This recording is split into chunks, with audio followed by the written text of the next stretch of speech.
Good afternoon, everyone. So, what you've got is I've been doing collaging and I'm also sewing. So, back a few videos previously, I do a lot of collaging with creative Deco Papers. It's one of my courses, and a couple of weeks ago, I was at summer school and Marlborough and doing a little bit of decorative techniques with some adults, and thought I would just put together some ideas which I do to make a design. It's very random. Sometimes the design works out, sometimes it doesn't, and I thought I'd have a go at trying to show you when you are manipulating paper on fabric. So I have fabric on the back. It's always a good thing to have fabric on the back because when you're putting sewing machine through, and I'm keeping on straight, I'm not doing freehand embroidery at all on this, so that it doesn't rip. And I've gone with like a decorative stitch. In fact, probably the decorative stitch is more like an overlocking stitch. So I thought I would show you just a few things, working on tracing paper, working on newsprint, then we've got just cartridge paper, and I think there's probably a little thing. So these are all different techniques that I do on a workshop, and it's to get the person as a designer out their head in terms of going for something that's more formal, that could be flowers, that could be something more ornate. So this actually is more abstract repeat designing, and what happens from this is that once it's finished, I then take a photograph or scan it, then take it into PowerPoint and do a repeat mirror flip on it. Sometimes it works, sometimes it doesn't, sometimes it's very random, but you get very different patterns. So I'm just going to show, once you've pinned it all in place, just remember when you're pinning, if the machine hits, especially the foot, hits the actual needle, it can break. So just to remember. Anyway, I'm going to start, and it's very important that you don't put, you don't sew around the picture. You're actually just sewing, so you've got somewhere of the excess if it starts to stretch and everything like that. So I'm just going to put this onto the right setting, and you can choose decorative stitches, you can do anything you want, and this is quite a nice way, quite relaxing, to actually showing what different things. I will try and work out how I can do an overhead. My normal tripod was not allowing you to get nearer. I wanted a different angle, so this is the way I've got the phone propped up on my pencil case, hoping that that will give you a position of what you can see. So I'm just filling in.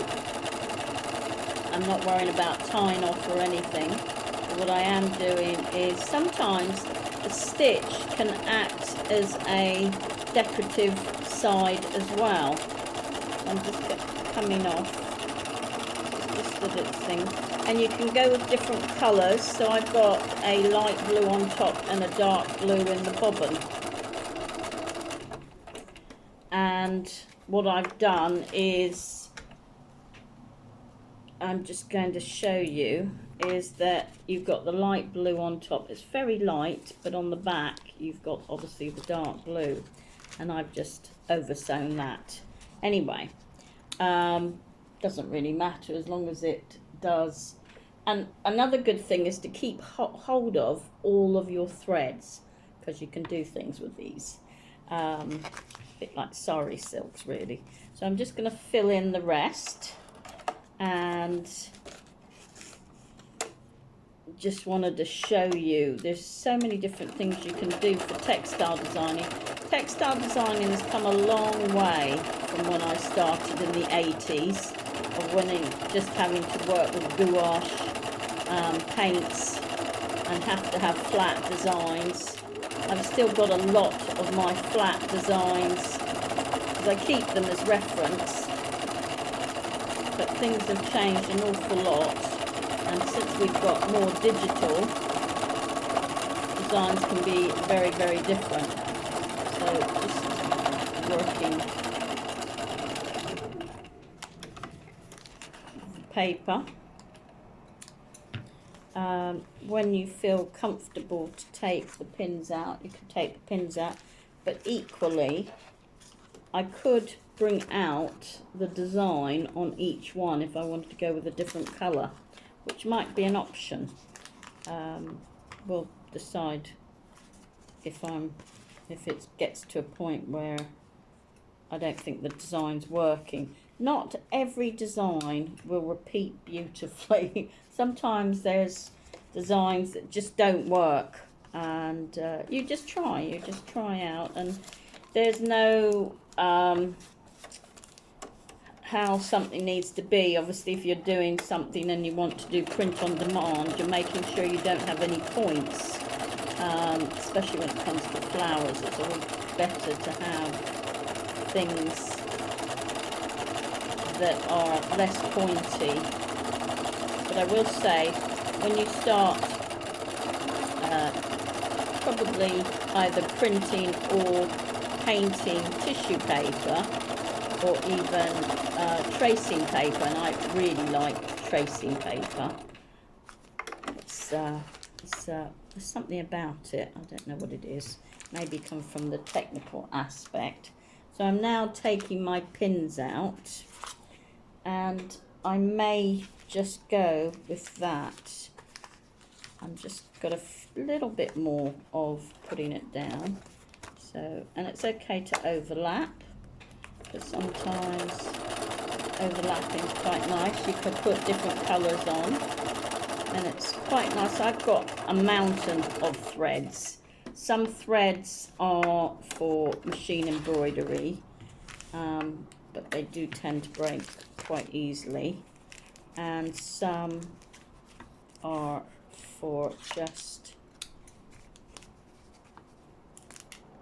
regular sewing. I do a mountain of different things. What's quite nice is these different dyed fabrics, different dyed threads, which can be very effective, and they can come out. So again, different dyed threads. Sorry, I haven't got any of these particularly. This one comes off quite quickly. So again, different dyed threads are actually really nice to use apart from going straight. So I could have used that, but I just wanted to come on and show the different things you can do. So just cutting the threads. I'm not really too worried. Doesn't matter if they undo or whatever have you. So that is my design. Have a good afternoon. Bye for now.